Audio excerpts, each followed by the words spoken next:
ব্ৰিটিছে যেনেকৈ সমাজ এখন ধ্বংস কৰিবলৈ ভাৰতবৰ্ষত দুটা কাম কৰিছিলে প্ৰথমতে সাংঘাতিক ধৰণে ভাগৰ নীতি ডিভাইড এণ্ড ৰুল সেয়া ধৰ্মীয় ক্ষেত্ৰতে হওক বা ৰাজ্যসমূহ ভাগ কৰাৰ ক্ষেত্ৰতে হওক বা গোষ্ঠীবিলাকৰ ক্ষেত্ৰতে হওক আৰু আন এটা কাম কৰিছিলে যে ব্যাপক ধৰণে মদ আৰু কানিৰ প্ৰচলন যাৰ প্ৰভাৱ আমি অসমৰ ক্ষেত্ৰতো দেখিছিলোঁ ঠিক একেই ধৰণৰ পলিচিৰে এতিয়া বিজেপি চৰকাৰে নিৰ্বাচনৰ সময়ত আমি দেখিলোঁ যে নৰেন্দ্ৰ মোদী ডাঙৰীয়াৰ মুখতে হওক বা মেনিফেষ্টতে হওক কেনেকৈ যদি কংগ্ৰেছ শাসনলৈ আহে বা বিজেপিক বাদ দি যদি বেলেগ কোনোবা চৰকাৰ গঠন কৰে তেতিয়াহ'লে হিন্দুৰ সম্পত্তিবিলাক মুছলমানক দি দিব বা পুনৰ ৰাম মন্দিৰৰ ঠাইত বাবৰি মছজিদ বনাব সেইধৰণে সাম্প্ৰদায়িক আৰু ভাগৰ নীতি লৈছিল আৰু অন্য হাতেদি আৰু সাংঘাতিক ধৰণে সুৰাৰ বিপণী বৃদ্ধি কৰা আৰু আমি আজি দেখিবলৈ পালোঁ নিউজত যে বাতৰি কাকতসমূহৰ প্ৰথম পৃষ্ঠাত দেখিবলৈ পালোঁ যে সাংঘাতিক ধৰণে সুৰাৰ প্ৰচলন আৰু বিক্ৰীৰ পৰিমাণ বৃদ্ধি কৰাৰ এটা ভয়াৱহ সিদ্ধান্ত গ্ৰহণ কৰিছে এইখন বিজেপি চৰকাৰে ঘটনাটো এনেকুৱা ধৰণৰ যোৱা 4 মে তাৰিখে ৰাজ্যখনৰ যিগৰাকী আবকাৰী আয়ুক্ত সেই আয়ুক্তগৰাকীয়ে জিলাসমূহৰ আবকাৰী অধীক্ষকসমূহৰ লগত ভিডিঅ' কনফাৰেন্সিঙৰ জৰিয়তে এখন সভা অনুষ্ঠিত কৰিছিলে আৰু সেই সভাখনত 2023-24 বৰ্ষত গোটেই অসমত ৰাজ্যখনত সুৰাৰ বিক্ৰী হ্ৰাস পোৱাক লৈ তেওঁলোকৰ হিচাপ নিকাচত ওলোৱা সুৰাৰ বিক্ৰী হ্ৰাসক লৈ সাংঘাতিক ধৰণে উদ্বিগ্নতা প্ৰকাশ কৰিছে আৰু জিলাসমূহলৈ তেওঁলোকে নিৰ্দেশনা প্ৰদান কৰিছে আৰু তেওঁলোকে সিদ্ধান্ত লৈছে যে আগন্তুক 2024-25 বৰ্ষত 145,07,08,000 বিদেশী সুৰা বিক্ৰী টাৰ্গেট বান্ধি দিছে এই সুৰাৰ বিপণীসমূহক অসমত মুঠতে আপোনালোকে আকৌ এবাৰ চাব 24-25 বৰ্ষত 145,07,08,000 বিদেশী সুৰা বিক্ৰী হ'ব লাগিব টাৰ্গেট বান্ধি দিছে জিলা অধীক্ষকবিলাকক আবকাৰী বিভাগৰ নিৰ্দেশ দিয়া হৈছে আৰু দ্বিতীয়তে 54,84,452 লিটাৰ বিয়াৰ বিক্ৰী কৰিব লাগিব বুলি কৈছে আপোনালোকে ভাবকচোন এই এখন ৰাজ্যত ইমান পৰিমাণৰ যদি সুৰা বিক্ৰী টাৰ্গেট বান্ধি দিয়ে তেতিয়াহ'লে কি বুজাব বিচাৰিছে বিজেপিয়ে যে এটাই কথা স্পষ্ট আৰু আবকাৰী আয়ুক্তগৰাকীৰ যিটো নিৰ্দেশনা জিলা আবকাৰী অধীক্ষকসমূহলৈ ইয়াৰ পৰা এইটোৱে স্পষ্ট হৈছে যে গোটেই ৰাজ্যখন সুৰাময় হ'ব ইয়াৰ আগতো আমি দেখিলোঁ যে দেশীয় সুৰাৰ জৰিয়তে গাঁওবিলাকত অৱস্থা বেয়া গ্ৰামাঞ্চলত বিভিন্ন ৰোগী মুখ ফুলি যায়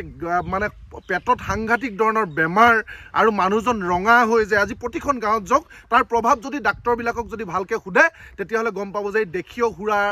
বিক্ৰী বা প্ৰচলনৰ কাৰণে হৈছে গাঁওবিলাকত আধা কিলোমিটাৰ মূৰে দেশীয় সুৰাৰ দোকান সাংঘাতিক ধৰণে প্ৰচলন আৰু অতি কম মূল্যত ইয়াৰ পৰিৱৰ্তে আমি দেখিছোঁ এতিয়া শেহতীয়াকৈ যে বিলাতী সুৰাৰ সাংঘাতিক ধৰণে বিপণী তেওঁলোকে খোলাৰ নিৰ্দেশ প্ৰদান কৰিছে এতিয়া অলিয়ে গলিয়ে মদৰ দোকান আৰু তেওঁলোকে এতিয়া ৰাজহ সংগ্ৰহৰ কাৰণে আমি দেখিলোঁ যে ব্ৰিটিছৰ নিচিনাকৈ ৰাজহ সংগ্ৰহৰ কাৰণে এতিয়া বিজেপি চৰকাৰে দুটা পন্থা লৈছে এক নম্বৰ আমি দেখিছোঁ যে য'তে হওক ত'তে হেলমেট নিপিন্ধা জোতাৰ বেল নামাৰা বা যিকোনো এটা অজুহাতত তেওঁলোকে সাংঘাতিক ধৰণে গাঁৱে ভূঞে এতিয়া পুলিচৰ জৰিয়তে ট্ৰেফিকৰ জৰিয়তে ফাইন লয় আন নালাগে ট্ৰেক্টৰ এখনে পথাৰত হাল বাই থাকিলেও খেদি যিটো 500 টকা ফাইন আছিলে সেইটো এতিয়া 5,000 টকা 1,000 টকাৰ ফাইনটো 10,000 বা তাতকৈ অধিক ফাইন সংগ্ৰহ কৰি এক নম্বৰতে তেওঁলোকে ৰাজহ সংগ্ৰহ কৰিব বিচাৰিছে প্ৰতিখন আৰক্ষী থানা আউটপোষ্টক নিৰ্দেশনা দিছে মানুহক মাৰি পিটি ভয় ভাবুকিৰে হ'লেও ফাইনৰ নামত সন্ত্ৰাস সৃষ্টি কৰিব লাগে আৰু জৰিমনাৰ জৰিয়তে তেওঁলোকে প্ৰতিখন থানাই বৃহৎ অংকৰ টকা দিছপুৰলৈ যোগান ধৰিব লাগে আৰু দ্বিতীয় পন্থাটো তেওঁলোকে লৈছে যে সুৰাময় কৰি দিব লাগে গোটেই ৰাজ্য গাঁৱৰ অলিয়ে গলিয়ে সুৰা গলিয়ে গলিয়ে যিকোনো ধৰণৰ মদ এনেই আমাৰ গাঁওবিলাকত চুলাই মদ বা অন্যান্য ধৰণৰ ঘৰুৱাভাৱে নিৰ্মাণ কৰা মদৰ জৰিয়তে বিভিন্ন ঠাইত এতিয়া আপোনালোকে জানে যে সাংঘাতিক ধৰণে পাৰিবাৰিক হিংসা যৌতুকৰ হিংসা বা এক্সিডেণ্ট মাৰপিট সাংঘাতিক ধৰণে বৃদ্ধি পাইছে আপুনি যদি চাই সকলো ধৰণৰ কাজিয়া পেচাল পাৰিবাৰিক সংখ্যা দুৰ্ঘটনাৰ 90%ৰ আঁৰত কিন্তু সুৰা আমি সকলোৱে জানো এই সুৰাই ইতিমধ্যে অসমীয়া সমাজখন ধ্বংস কৰিছে তাৰ সমান্তৰালভাৱে আমি দেখিছোঁ যে এতিয়া চৰকাৰী উদ্যোগত স্বীকৃতি আৰু ইয়াৰ বিক্ৰীৰ পৰিমাণ বৃদ্ধিৰ নিৰ্দেশনাৰ জৰিয়তে অসমীয়া সমাজখন কুঙা কৰি পেলাব বিচাৰিছে, যুৱ প্ৰজন্মক কুঙা কৰি পেলাব বিচাৰিছে। এই কথাটো কোনোগৰাকী অসমীয়াই কেতিয়াও মানি লোৱা উচিত নহয়। বিজেপি চৰকাৰে সুৰাৰ জৰিয়তে ৰাজহ সংগ্ৰহ কৰিবৰ কাৰণে ইয়াৰ আগত তেওঁলোকে বিভিন্ন ধৰণে ছিগনেল দি আছিলে, এতিয়া তেওঁলোকে আনুষ্ঠানিকভাৱে আবকাৰী আয়ুক্তগৰাকীয়ে জিলা আবকাৰী অধীক্ষকবিলাকক নিৰ্দেশনা দিছে। ইয়াৰ জৰিয়তে ব্ৰিটিছে যেনেকৈ কানি আৰু মদৰ প্ৰচলনৰ জৰিয়তে অসমীয়া সমাজখন ধ্বংস কৰিছিল, মানুহক কোনো ধৰণৰ যাতে চিন্তা কৰিব নোৱাৰে। চৰকাৰে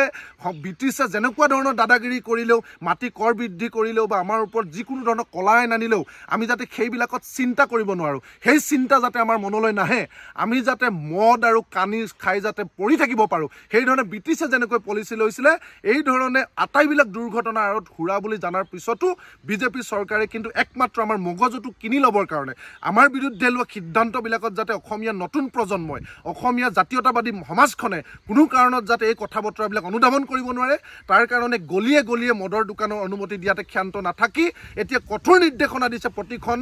মদৰ বিপণীক যে প্ৰতি মাহে 4,500 লিটাৰকৈ বিদেশী সুৰাৰ বিক্ৰী কৰিবই লাগিব। এই নিৰ্দেশনাৰ জৰিয়তে অসমীয়া সমাজখন নিশেষ হ'ব। আমি এনেই মৰিছোঁ ঋষিৰ হাপত, তাতে দিছে আকৌ ধানৰ ভাপত। এনেই আমাৰ অবৈধ যি সুৰাই আমাৰ সমাজখন ধ্বংস কৰিছে, তাতে চৰকাৰীভাৱে স্বীকৃতি আৰু বিক্ৰীৰ পৰিমাণ বৃদ্ধিৰ সিদ্ধান্ত প্ৰতিগৰাকী অসমীয়াই বিৰোধ কৰা উচিত আৰু আমি ইয়াৰ তীব্ৰ বিৰোধিতা কৰিছোঁ। এই সিদ্ধান্ত অনতিপলমে উঠাই ল'বৰ কাৰণে বিজেপি চৰকাৰ আবকাৰী বিভাগক আমি কঠোৰভাৱে সকিয়নি প্ৰদান কৰিছোঁ।